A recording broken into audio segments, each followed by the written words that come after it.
News.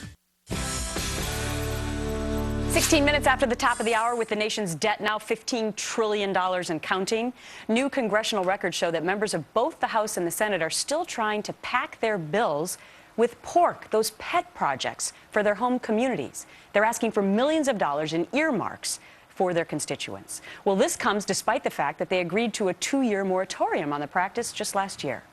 Joining me now, 2 lawmakers trying to ban earmarks indefinitely, Missouri Senator Claire McCaskill and Pennsylvania Senator Pat Toomey. Good morning to you, senators. Good morning.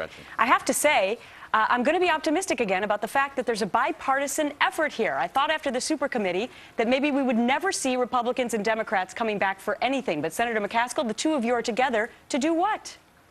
We want to make sure that this is not just a political talking point that we're going to not do earmarks. We want to put it into the law. We want to make sure there's an enforcement mechanism because, as you mentioned, Gretchen, we've already seen members say one thing and do another when it comes to earmarks. Well, you speaking maybe about Betty Sutton, Democrat from Ohio, who tried to add $33 million for corrosion protection projects. Not sure exactly what that is. And also, on the other side of the fence, Congressman Duncan Hunter, Republican from California, added $5 million for night vision advanced technology. Senator Toomey, is this the kind of stuff you're talking about? It sounds like it. You know, I think it's just really important that we change the culture of Congress. The culture has historically been, let's see how much money we can spend. Well, when you're running $1.3 trillion deficits and you've got a $15 trillion debt, it's time to develop a culture that says, how much can we save? And I'm delighted to be working with Senator McCaskill on this. It's interesting, Senator McCaskill, because you made it a pledge when you came into the Senate, along with a handful of other senators, that you would never take an earmark. And I find that fascinating because one of the reasons that politicians do it is because they think that it helps them in their re-election efforts to bring things home to their people, right? Well, I didn't really campaign against earmarks, but when I got here, Gretchen, and I saw the process, I said, this is, you know, I was a government auditor, and I said, this is wrong.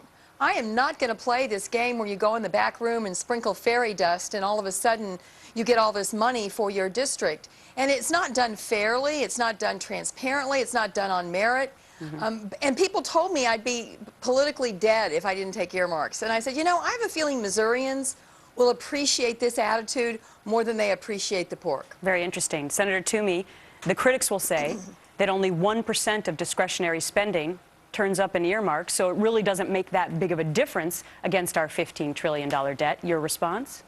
Well, it makes a huge difference. You know, in 2010, it was $36 billion in earmarks. And what's more important in my mind is, as I said, changing the culture and realizing that earmarks have historically served as grease on the skids of big, bloated spending bills. It's a way to buy votes for spending that we can't afford. Okay. You know, you got to start somewhere. This is a good place to start. All right, Senator Toomey, before I let you go, a super committee failed, as we all know, a couple weeks ago.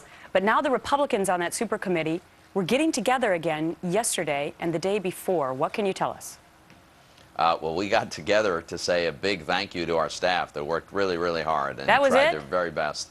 And I'm afraid it's nothing more exciting than the fact that we wanted to say thanks to people who put in a lot of work. All right. Gretchen, there's many of us still working on this. I know right. Pat's part of it.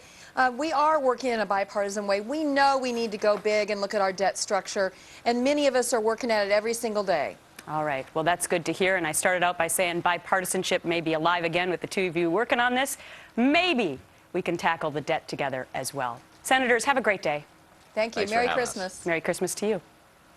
Well, she went missing after an appearance on the People's Court. John Walsh, the ultimate authority on finding missing people.